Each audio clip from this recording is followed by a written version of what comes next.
Patrice Jenkins, a very, very warm welcome to the Humans versus Retirement podcast. Thank you. Thank you so much for having me, Dan. This is a real privilege.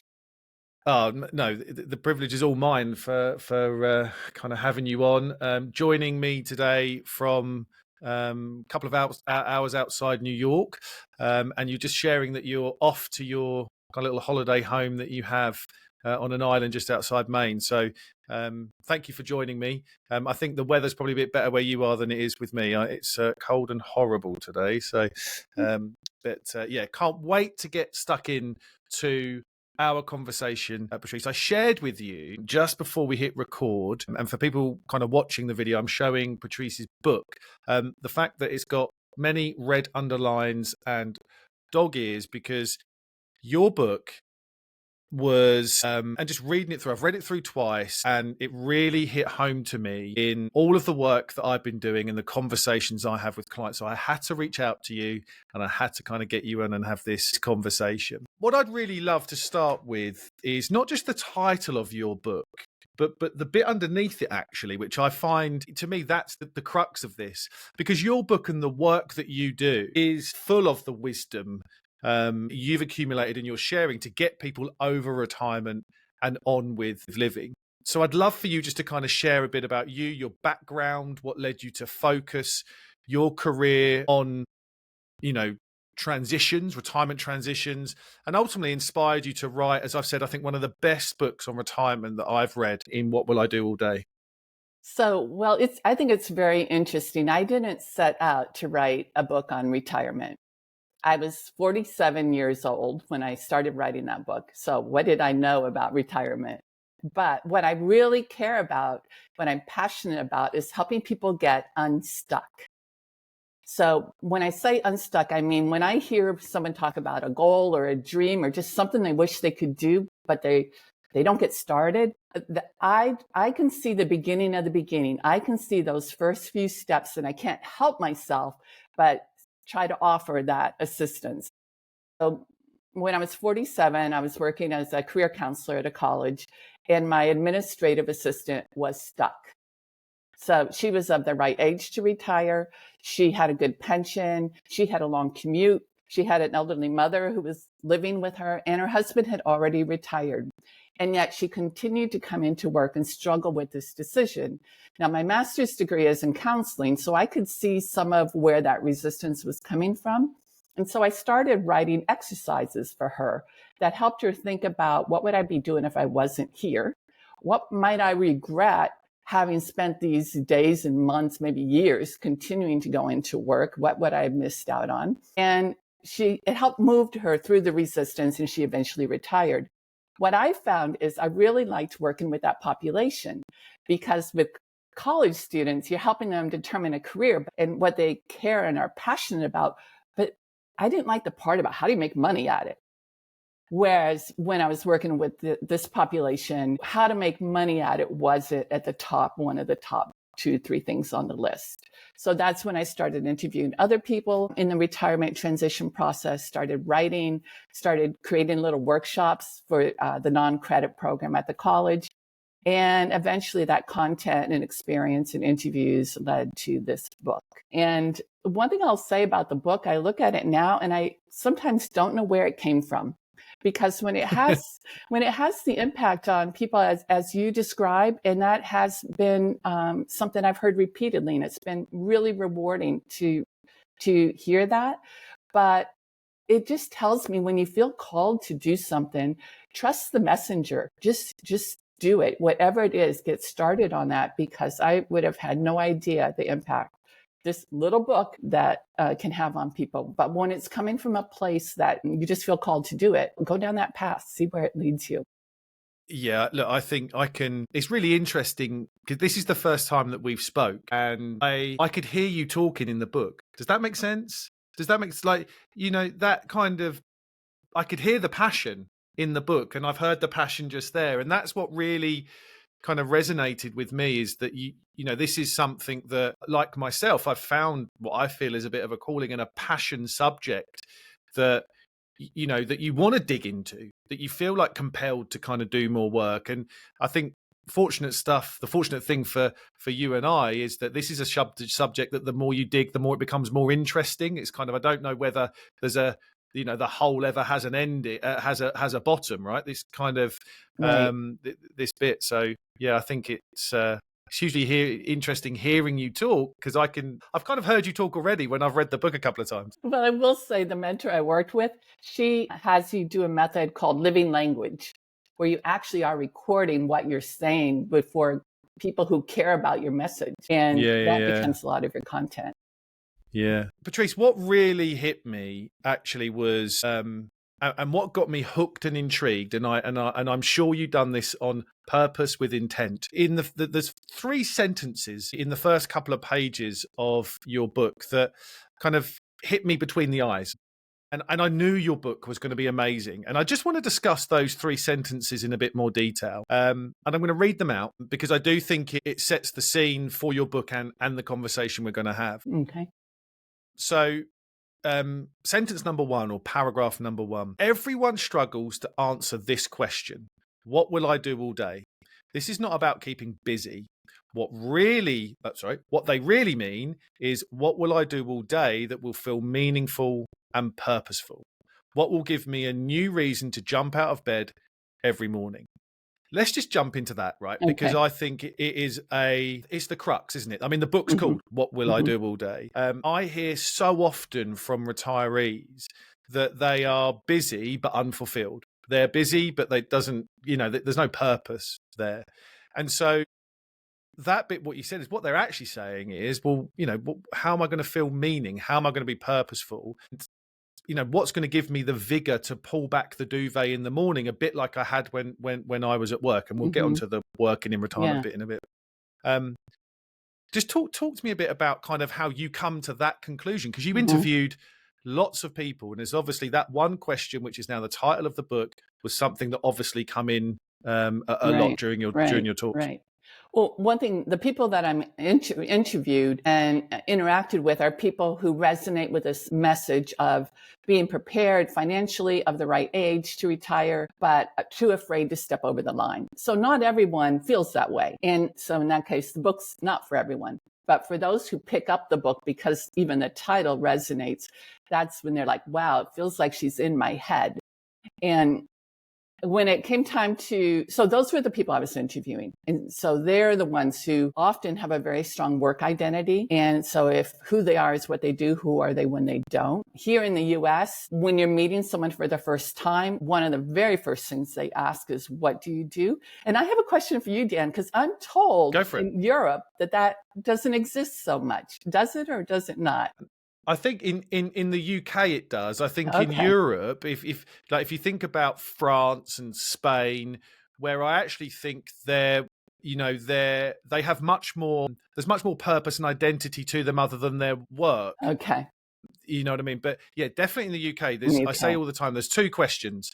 The first question is, what's your name? The second question is, what do you do? Okay. Right? That is absolutely the same thing. And we answer it with I am a. It is one of the things. I'd love to get your thoughts on this, actually, as you answer the question. What I've heard before, and actually makes me really stand up and take note, is when someone answers it with I used to be a. It's like, oh, you haven't got over the thing that you were, right? And you hear that all the time from people who are retired, or I am retired. Well, what is retired? So, all right. So, okay, I have information now specifically on UK. I'll add that to my presentations. Yeah. No, it definitely happens here. Yeah. So it's that the title came from after I would speak with people and explore why they were having the resistance. It usually came down to, well, what will I do all day?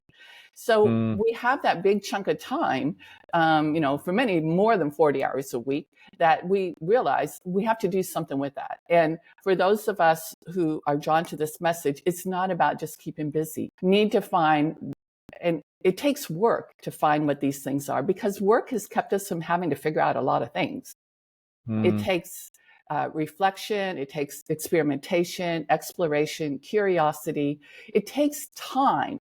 And it takes being patient through the transition process to come out on the other end with some things that you realize are purposeful to you, and a lifestyle that you structure that feels purposeful. But I think you have to be just really gentle on yourself at the beginning, and maybe we can talk more about that transition process later. But Yeah. yeah, I think the first thing to start with, though, is don't accept just being busy. And, Yeah. I've even said to people when they said, oh, would you do such and such for us? I know you're busy, and I've said, I'm not so busy. I don't want to do that. And this is why, but I'm not so Yeah. busy. And it's almost like you said the unspeakable. Well, I think you say in the book about you talk about kind of yes and no, right? Saying yes and no. I mean, I talk about this a lot to clients. I'm like, well, what's going to happen here is that people will understand that you are retired, which in their head they're going, right, they're not working anymore, which in their head going, they've got all this free time. So you're actually going to have people that will ask more of you. And typically that might be your children, right? They might go, I've now got a full-time childcare facility. And the worst thing I've seen with people is that they can't help saying yes because they believe they've got this abundance of free time and they need to fill it just with anything. Right. And then Right. 3, 4, 6 months, 12 months down the line, they're so grossly unhappy because they've filled it with stuff that they don't like doing and can get no value from. Right. But they just couldn't help by saying yes because they thought that by keeping busy, they'll be fine. But you and I know that that's Right. not right. Right. It's hard to say no, especially like to adult children who have expectations of you now. Yeah. And people in the community, oh, we can, how many board meetings have you sat in and someone say, oh, we need a nice little retired person for this role? Yeah. Well, Yeah. Absolutely. And so you have to resist that temptation to just fill your calendar. And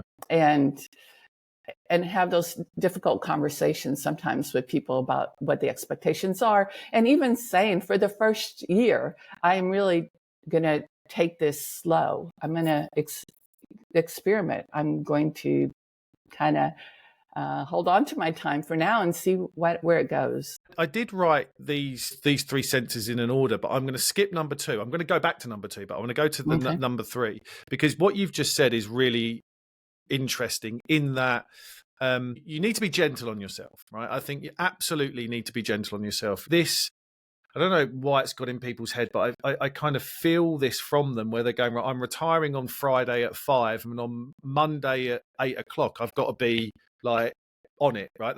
And actually I'm like, well, just, unwind yourself from 30 years of work if that's what you're doing, right? Give yourself a bit of time. But what you said, one of the sentence that you've put in your book, I think is fascinating. And this is your writing in your words. Perhaps work has kept you so busy that you have forgotten what it is that you used to take pleasure in. I'm like, yeah, absolutely. Because I think that and I've said before in conversations, if you're spoon-fed work, purpose, spoon-fed identity, and your calendar almost takes care of itself, I think a lot of people lose what it is that they truly value and what gives them pleasure. And if you've lost that, then you're going to say yes to everything because you don't know what to say no to. Right. I love that phrase, spoon-fed purpose, because it really is true. Sometimes people will look back and like, well, I thought my purpose was all about my work, but actually it just served as my purpose. Exactly, yeah. That there was probably something else. The thing that's challenging about going kind of back to what do I receive pleasure from, or what brings me joy, is we have become accustomed to external validation. So within work, we there's all the accomplishments, the feedback that you get about your work. There's other people telling you whether it's your compensation package or even your response to what do you do, which is really a social question. It's really a way of kind of ranking people in your mind. But we've become accustomed to that. And retirement is more about internal validation. The things that we do them because they align with our values, what we care about, what brings us joy and satisfaction. And so what I like to do is kind of roll back the clock to, what did you like to do as a 10-year-old? I think, especially those of us of this age right now, as 10-year-olds, we were like really authentic ourselves because no cell phones, nothing that made it easy to compare ourselves to other 10-year-olds. So when I was 10, I had a popcorn ball business, and I did that with 3 different colors, wrapped special, took out the kernels that didn't pop right. I did it really well with great customer service. And, and I had the lemonade stand. So this entrepreneurial spirit didn't play out in my career at all within higher education, but it is now. Like, I still have that popcorn ball girl in me. And so if someone can kind of go back and what lit them up back then is a good place to start. And questions that we hear frequently is, what are you doing when you lose track of time? For me, that's sitting in a coffee shop, developing a content around something. So people can think back, but it's not that other people are going to think what you're doing is so important. It's how does it make you feel? I remember I took a baking class at King Arthur Flour. It's a company here in the US. I was in a communal kitchen, and my undergraduate degree was in home economics. And when I was back in that kitchen, I was like, this is why I went into home ec. Like, I love this. Tap back into some of those, pull out that instrument you used to play, some of those passions that you had back then, and see if they still light you up. And then this is probably more than you want in one response, but then what I want you to do is take that and expand it. And what I mean by that is there's a lot of built-in benefits that we miss from work, like recognition and structure and a sense of accomplishment and camaraderie. And so when you find something that you like to do, see if you can, I call it sell it up. See if you can expand that such that you bring back in those benefits that you're missing, because you might not be missing the actual work, but most people do miss those benefits that they got by just walking in the door, psychological benefits. And we can take some of these hobbies or interests or forms of service and make more of them and start to get back some of those things that we actually really is what we're missing about work, more so than just the work. Yeah. Absolutely concur, and fascinating to hear you talk about that. And those questions that you said is kind of like, what lights you up? What was you curious about as a 10-year-old? What do you do that you lose track of time with? And I think if we align 2 things with what you've just said, align our time, and actually spending our money. Yes. I think that, for a little story, my wife, it's a bit of a running joke how much I spend on coffee, right? I mean, it's kind of in our house. I mean, I love coffee. I've bought a wonderful coffee machine, but it doesn't still stop me spending money. And my point is that I actually, exactly like you, Patrice, some of my best times is sitting on my own in a coffee shop with a flat white and my book and my pen and my laptop. And that's when I love that time. I value that time so much because I get very creative in that time, just having that there. And, that's where a lot of ideas come from. So it's not a waste of money to me. It's a wonderful use of money. It's a lovely cup of coffee and I'm being creative. And I think that to me is where you should spend your money and time and have no, as you've said, no comparison. Just because it's someone else's expense, it's expensive to someone else, or it's a waste of money to someone else, or it's a waste of time to someone else. It doesn't have to be that for you, right? Which I think is really important. And also, this comes back to the other point, the other sentence. You said that most people's hesitation to retire isn't to do with money. So if that's the case, what's it to do with?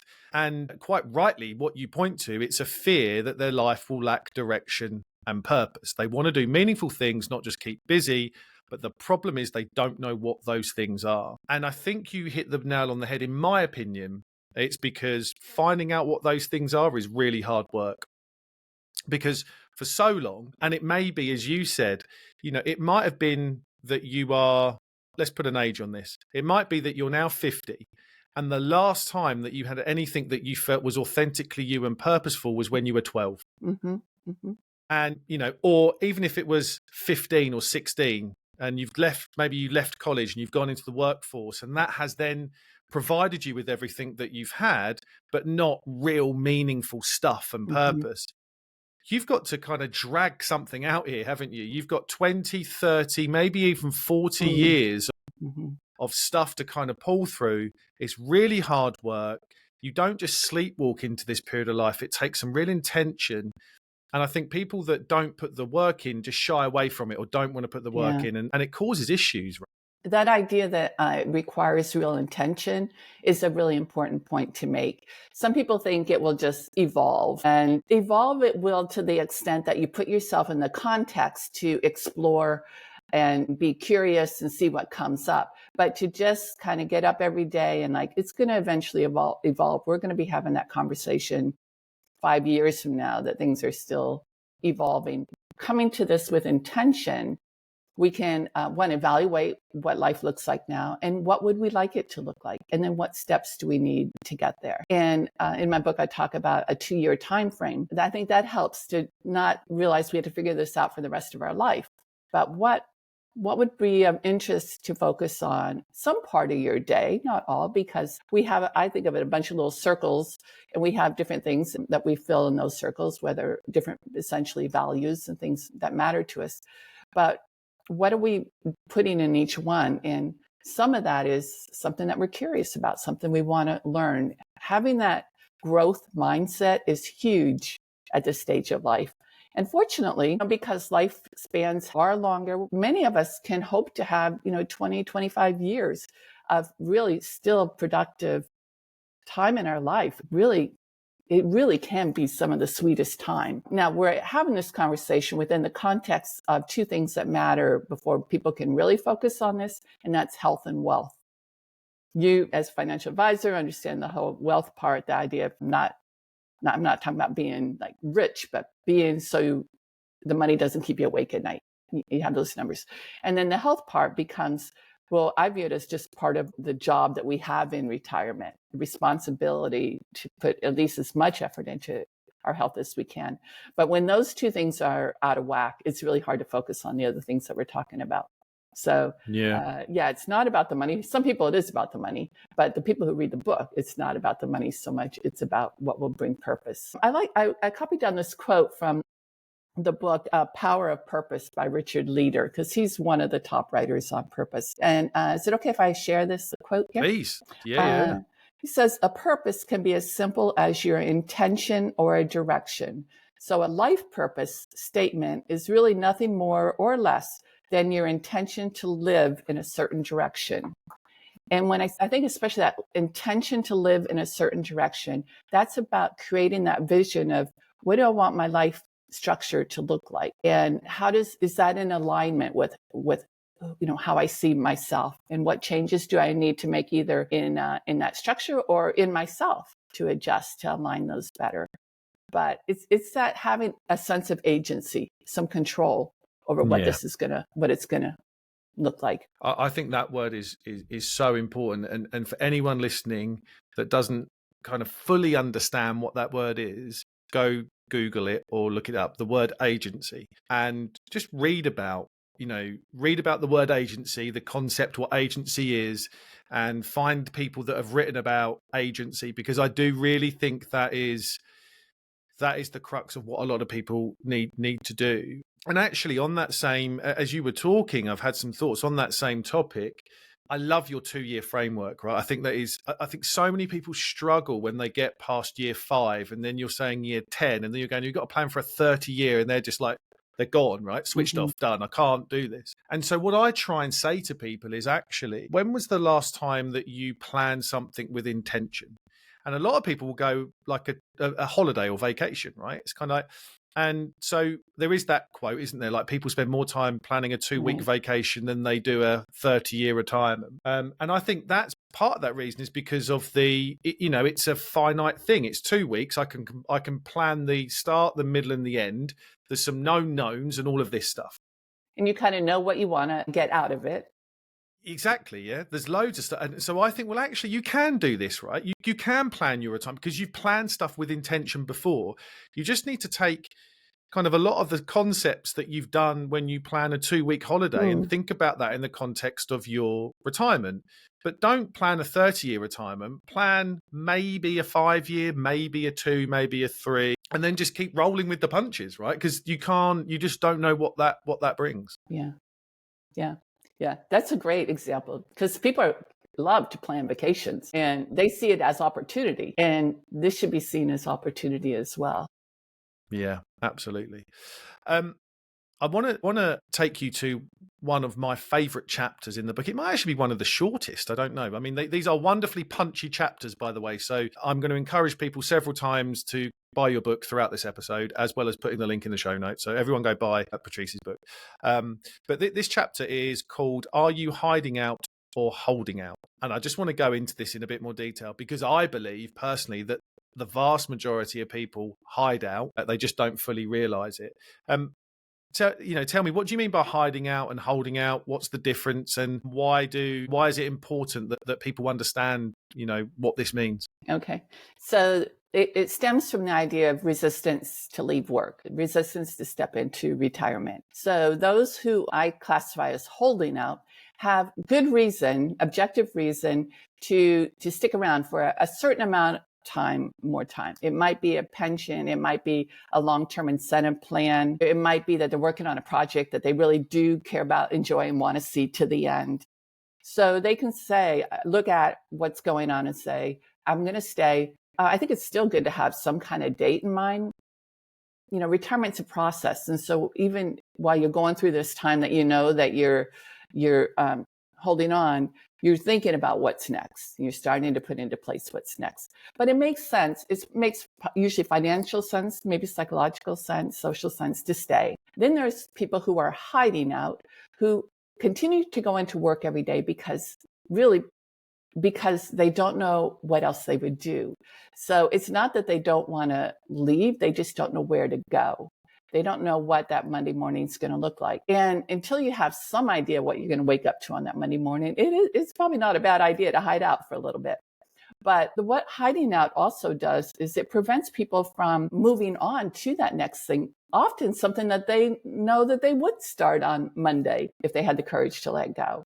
But it takes a lot of courage to let go of that, to acknowledge, this isn't serving me anymore. I want to get onto this. Yes, it might work out, it might not, but I'll never know unless I try. So that's the hiding out and the holding out. I recently had someone reach out to me. She had 43 years in the educational system. She was 70 and she'd had 1 year retirement at this point. She didn't like it and she didn't want a 9-to-5 job. She didn't have family nearby. And, what do I do? See, I think you can, whether you're hiding out or holding out, I think you can hang in there too long. Because in her case, I think the hanging in, one, kept her from having to start working on what's next. It also put her at an age that she thinks she's old now. Because my response to her was, well, let's say you retired at, age like 55, which is in the US within education, that's pretty common. There's norms around people's what feels comfortable to retire. And in education, in the US, it tends to be toward the younger end of that spectrum. Let's just pretend you did retire that. What would you, if you were, 10, 12 years younger, what would you be doing rather than saying, I don't have anything to do? So she didn't follow it. She didn't get it. She was, I'm not that age. But I think that mindset, if she had done it then, she would actually have been in a better place because she wouldn't have viewed herself as too old to be doing something more. So that's kind of a new hanging in there that I think is added to my hiding out and holding out. I think it's great. I love that extra bit. I've got a couple of things I'd love to talk to you about on this. So I think that the hiding out people are the people that won't and can't do the work, right? So, I think if you're holding out, your mindset might be one that actually I'm holding out for a specific thing. So therefore I'm going to put the work in about what I'm retiring with and to. I think the trouble with the hiding out people, I think hiding out will probably lead to, what's the new one? I've got the new one already. Just hanging out. Hanging out, that's it. Will lead to that, right? I think that's part of, because what will happen if you're hiding out, then I don't think you're going to put the work in that's necessary to actually feel like you move into holding out and then going. And if you don't put the work in, you'll go to hanging out, right? I think you're absolutely right. Yeah.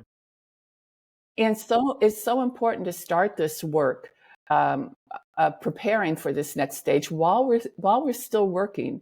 When we reflect back in our lives, we usually accomplish the most when we are so involved in things.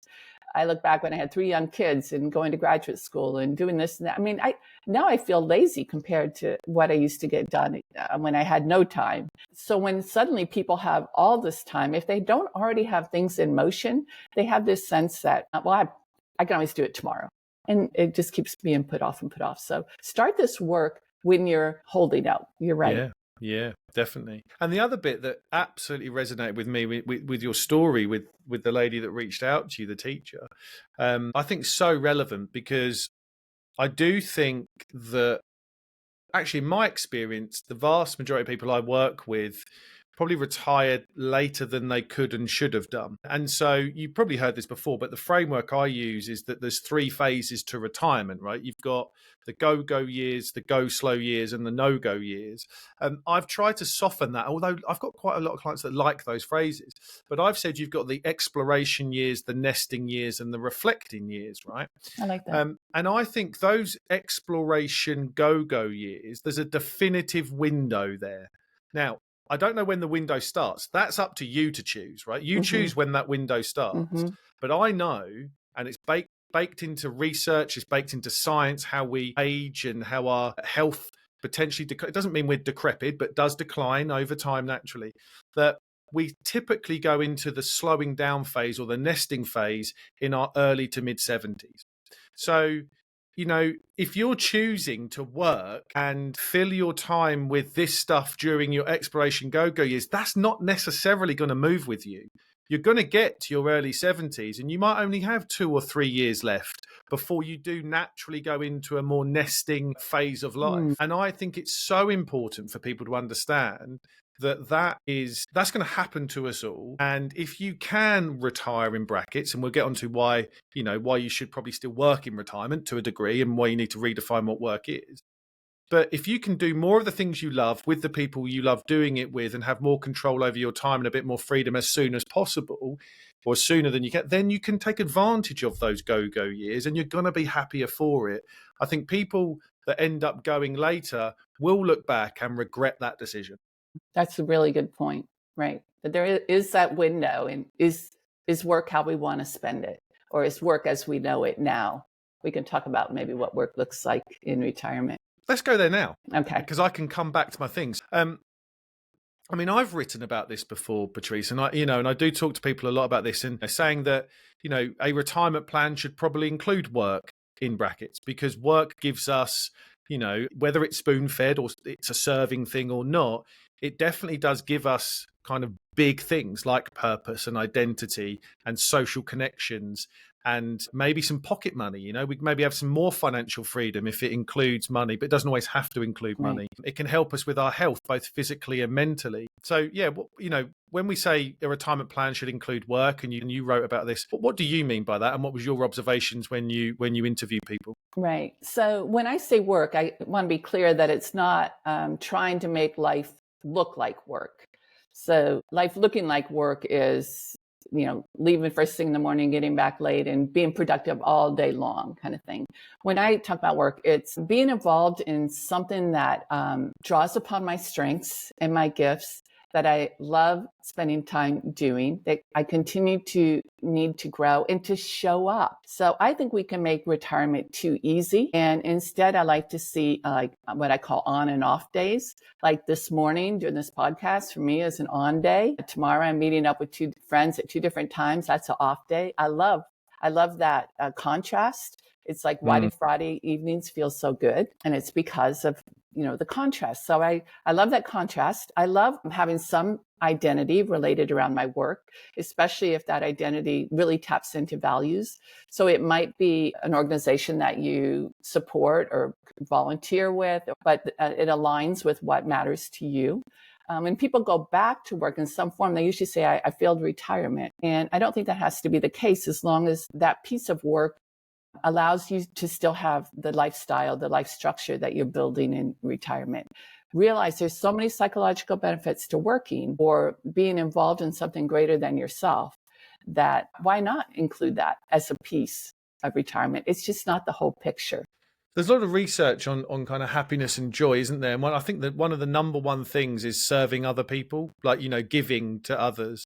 is a big thing. And as we said, work provides that opportunity to serve and give others. And also one of the other big things about happiness is our relationships, right? Social connections, and work provides us the ability to cultivate those, right? And Right. I think, typically, if we think stereotypically, I think that's, men do have a bit of a struggle with this because they do have maybe quite surface level, superficial friendships that they've developed through work. Whereas I think women typically have probably deeper relationships and friendships, and they often find maybe the transition a bit easier. Is that something you might have observed? Well, I think you agree as far as men, they tend to have what we call parallel play, where put them in a workshop working side by side. Don't ask us to talk to each other, but that's more how they relate to one another in general. And women tend to go deep in conversation more. But I think both groups in the retirement years benefit from expanding their social networks, because those from work, most of the research shows and experience shows that those don't last as long as people expect them to. Once you're no longer in the stories that are going on at work, it's harder and harder to feel part of that community. Maybe if a couple of people are like retire at the same time and then they enter this next phase together as friends and so on, that's good. But in general, we have to be intentional at this stage about looking for where to expand our social networks and expand our friendships. And it feels kind of weird, in your 60s to say, I need more friends, but a lot of us do. And so the reason I'm meeting up with 2 people tomorrow is to be intentional about nurturing those friendships and having them go deeper. I mean, without getting, massively morbid on this, I also, what I've come across is that, there's a higher chance when you're in your 60s and 70s that close friends will not be with you for much longer as well, right? So I think that, I think that's why it's so important that people in retirement have friends across all different demographics, right? Don't just have friends that are your age, and actually cultivating, and I've heard this from people I work with, having younger friends keeps them feeling a bit younger. They having all the way through. So I think it's really dangerous to maybe have a smaller, close group of friends similar to you, because that could be taken away quite quickly, couldn't it? Yeah, that's a good point. Yeah. And having younger friends, even, younger, children, my son in his 30s, like, Mom, you have to get on AI. So, all right, you show me how, and I do. It's cool. Yeah. I do it every day. Yeah. I want to come back. You've quoted a lady that you interviewed, and this is going on, I think, definitely on the social relationship aspect of what we've been talking about. And she said something that was really interesting and made me laugh, actually. Retirement is like jumping out of a plane and not knowing if your parachute will open. I would imagine many people listening to this that have retired probably will get that sense of feeling. And kind of that, you do talk about how to build kind of your safety procedures or securing your retirement parachute, which I think is a lot to do with building a social portfolio. So talk to me more about that and how people can think about it.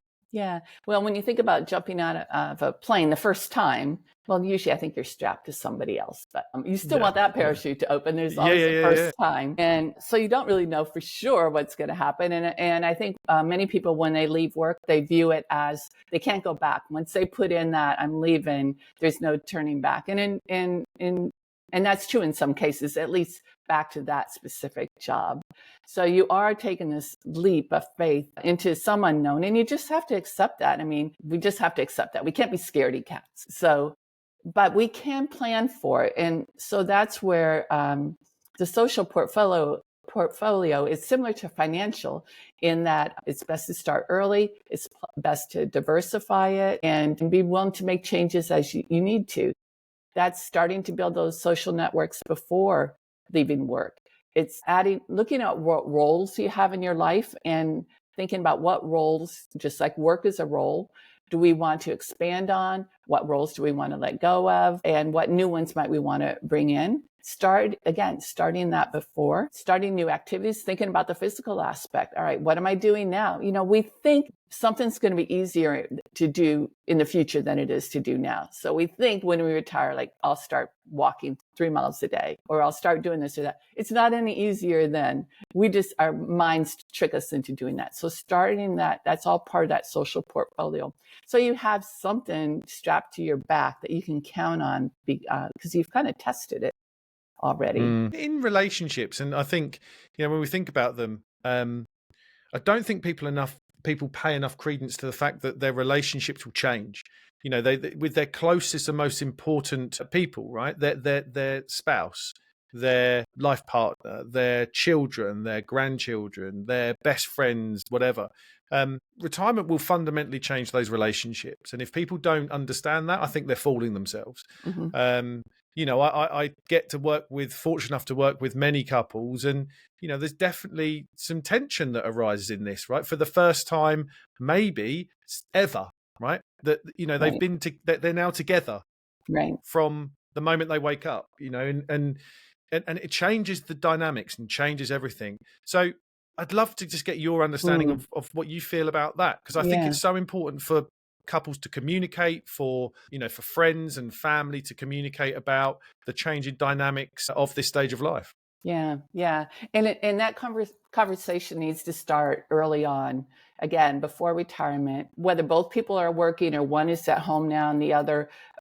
This is what I'm thinking about. This is what I'm feeling about retirement. How does this align with what you think, and then kind of playing the game where, like, do you want to spend time with adult children? Do you want to travel? Do you want to start a new business? Some people are sort of gearing up, and some people are kind of settling down. And a lot of it depends on how much they've been in and out of the workforce. Many times women have been out doing some childbearing years and back. And I'm one of those that feels like I'm just gearing up. And what does that look like for me? And then how does that align with where is my husband at in his journey in this? Those aren't always easy conversations, and we don't always hear what we want to hear. But it's really important, to have them. And then, of course, with adult children, especially if you're think about relocating and moving nearby to be near grandchildren, well, be sure you know what those expectations are. They may, there's a lot of different expectations around that, and that needs to be communicated. Yeah. I think one thing that's interesting, research shows that retirement magnifies the condition of a relationship. So what I mean by that is, I think it's because of all the time that you have together, which, as you said, probably no other time in your life have you had this much time. Marriages, relationships that are positive, good communication, moving in the right direction, tend to continue to be enhanced by time together. And just the opposite of relationships where that doesn't exist, that extended time together tends to further deteriorate the relationship.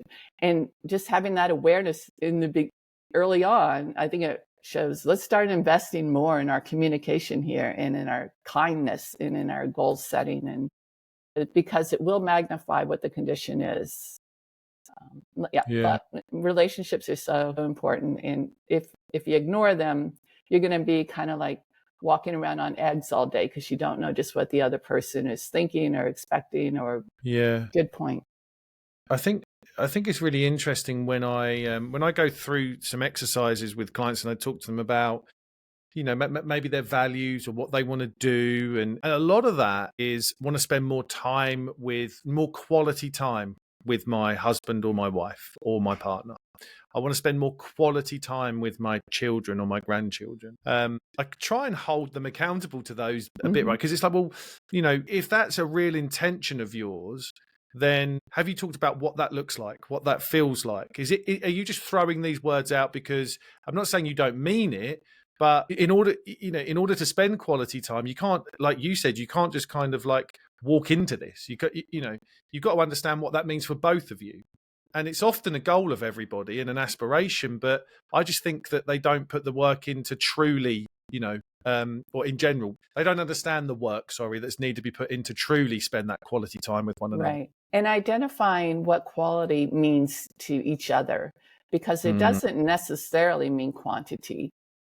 Exactly. You can be spending time apart and have richness in your life for each of you. I call it, the yours, mine, and ours. Let's have yours. Well, my book says his, hers, and yours, but yours, mine, and ours plans for retirement. So each person still has goals and ways they can grow and stretch in their own way. But then where's the we-ness? What are we doing together on this? And that, is super important. I think right now, at this stage of our lives, our relationships, I mean, I'm not going to get any better. I need someone's going to be around when things aren't looking so good. I think it's important to just see how much value we have when we're in a committed relationship. Yeah, absolutely. Patrice, I really love the part of your book about where you talk about living in space, and that doesn't mean that we're like in space. On By the way, Mars. that doesn't mean exactly. We're not getting in spaceships. I'm fascinated by kind of space and time in terms of how we can put down the noise that a modern world gives us and just live with quietness and calmness and space and time to reflect. So you say, like, and I'll paraphrase this a little bit. I think I'm not going to say this word for word, but in retirement, we need to learn to live in and with space. We've been so accustomed to cramming so much into so little time that I think space probably now scares us and we don't really know what to do with it. I think that's such an important point to make. How can we think about that in more detail? Because I think if people can do that, I think they could truly transform this part of their life. Good point. Well, that idea came from the poem that I have a portion of it in the book. And it's about how it's a space between the logs that allows a fire to flourish. So if we cram everything into that fire, it's going to be snuffed out. And so when we think of that in our lives, we do have space in retirement, whether we are comfortable with it or not. It's going to exist there unless we just start throwing everything in and snuff out opportunity, which is what happens when you pack things too tight. So one, I think, is just to acknowledge that I have this space and breathe. It sounds kind of silly, but like really breathe into it, like just settle yourself. We can always do the mindfulness or the yoga or the things that help you kind of become more grounded. And those are new to a lot of people. Well, wonderful. They're new. This is about newness. This is about what opportunities we have for next. Just getting out for a walk. I have an hour here. Just go out. It doesn't have to be a speed walk. Go out just in nature often is a place to just feel more settled and receptive and open to what might come to you. It's like you have to learn to get comfortable with being kind of uncomfortable, but acknowledging, okay, this is the space. This is what Patrice said to do. And here it is. And I'm going to see what this feels like. Don't snuff it out, because that is where really some magic can happen. And I like magic to happen in this next stage. I think that the snuffing out thing's really interesting. I think people will go into space and then get really, like you said, really uncomfortable and come out of it too quickly, won't they? It's kind of like that. Stay in it until it feels really, really uncomfortable, like that.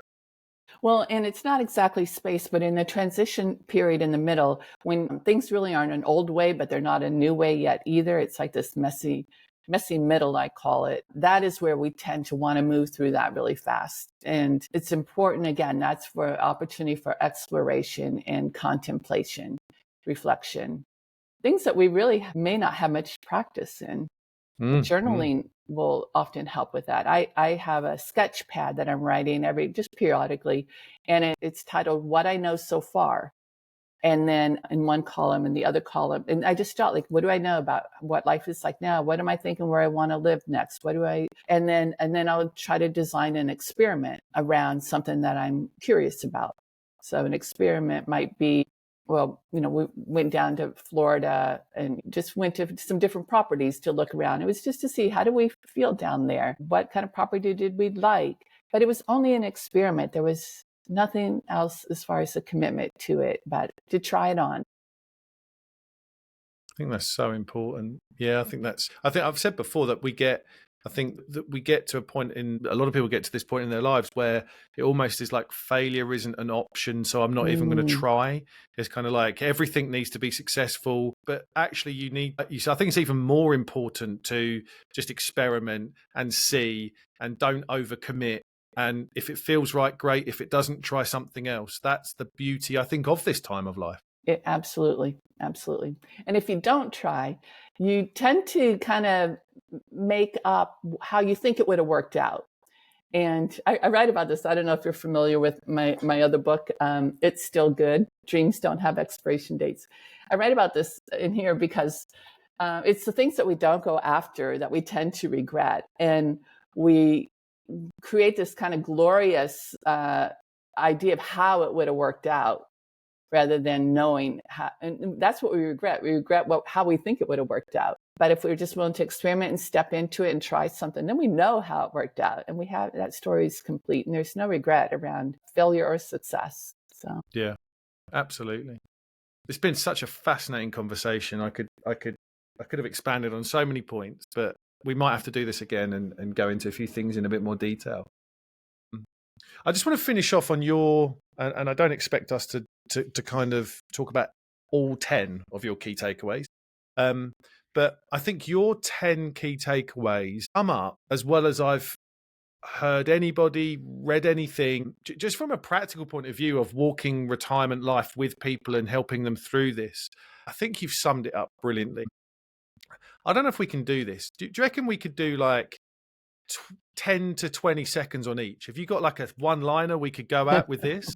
Is that too difficult? I don't know. Maybe on some of them, but let's have a go, right? Let's see. Yeah, but we don't have to kind of go into. Yeah. All right. Yeah, I can do a one-liner if I can read it. There you go. You can, absolutely. Yeah. So let's think about those. Takeaway number 1 is know your destination. Yeah. What do you mean by that? You don't decide on Wednesday that you're going to retire, that on Monday. You need to have some idea of what you're going to before you let go. Number 2 is retirement is a process. So it doesn't happen on the date of your retirement date. You start thinking about it a couple years. It's good to start a couple years before. You're still in that process 2-3 years later. Yeah. Actually, that's really important, isn't it? I think the retirement process is still when you're left work, right? I mean, that's like people think that it's an end point. No, it's a journey. Right. Like someone said, I feel like I went from 95 to 0 from Friday to Monday. And that was someone who didn't prepare for that process. No. Takeaway number 3 is you determine the value of your days. So it begins with knowing what you value and then structuring your lifestyle around that instead of meeting other people's values that perhaps you've had to do in the workplace. Yeah, definitely. And we've talked about this one, actually. Takeaway number 4 is most successful retirements include work, which I totally agree with. Yeah. So just look for those psychological benefits that you miss and design that into something that feels meaningful to you. Yeah. I think number 5 might be my favorite. Give serious thought to play. And just my little take on that is that I think we often think retirement is quite a serious thing I'm a little bit away from retirement, but this is the feedback I get. Like, it's like we're now older. We need to be a bit more, it's like, actually, no, let's be playful. Let's be energetic, right? Yeah. I think I love it. But also sometimes people aren't able to play once they're in retirement because they feel like they're not being productive. This play doesn't matter. And I used to do stuff that matters. Play has a lot of opportunity for continued growth and joy in your life. Yeah. Number 6 is really interesting and maybe controversial. I don't know. But too much freedom is too much of a good thing, which I concur with. Yeah, I'll just give you a quote from Seth Godin. He says, freedom is our problem and freedom is our opportunity. So it's what we do with that opportunity. Absolutely. Takeaway number 7 is take on new roles. Work is a role that we have been playing. Many times retirement is viewed as role-less because we don't have that work, but we have other roles in our life. Expand on those, place value, invest in them. And actually, there's a lot of richness that will come from that. Yeah. I'm hugely fascinated by time. I don't know why it fascinates me. But takeaway number 8 is you change the time frame. So you're in control of this, right? Yeah. And we talked about that a little bit, how sometimes being able to narrow that time frame down. I love your idea. Think of it. What do you go through to plan a vacation? All right. What are you going to go through to plan maybe the next something of interest for the next 2 years? Yeah. Yeah. Number 9 is, we've talked about this, about relationships a lot, right? Your close relationships with friends and family can be the greatest source of satisfaction in retirement. Yeah, and that is proven too in study after study. The longest study going on through Harvard University all comes down to what these relationships, friends, family, and investing in them. Yeah. And I've talked a lot about, and I read Die with Zero as a book, and it talks about memory dividends. And you talk about happiness dividends, which I love. So volunteering pays generous, happy dividends, which is takeaway number 10. Right. What we know from happiness studies and positive psychology is investing in something greater than ourselves, yields back lasting satisfaction, whereas something like things that are pleasurable in the moment, but fade over time. So give yourself time to get deeply invested in some meaningful volunteer roles, and they'll pay back. Well, Patrice, I sprung that on you, so thank you so much for kind of going through that. I didn't mean. I just kind of thought, you know what, they're so great. We needed to get through them, and maybe that quickness was a good thing, right? People can be very punchy and take that away. So we've probably spent 5 minutes on that. So everybody, rewind it 5 minutes and listen to Patrice's wisdom on those top 10 key takeaways. Patrice, thank you so much for joining me. Where can people find you? I'm going to put links to everything on the show notes. They can get your book on Amazon and all other book retailers, I'm sure, and people can connect with you on different social platforms.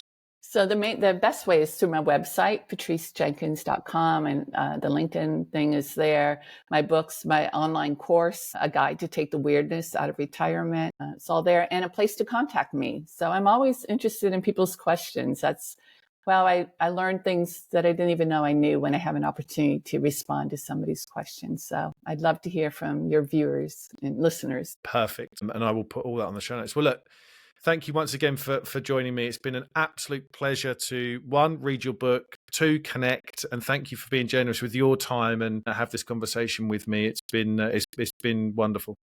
You're welcome. I really enjoyed it. Thank you, Dan. Thank you. And that just leaves me to thank everyone once again for joining me on the Humans versus Retirement podcast. Until next time, take care.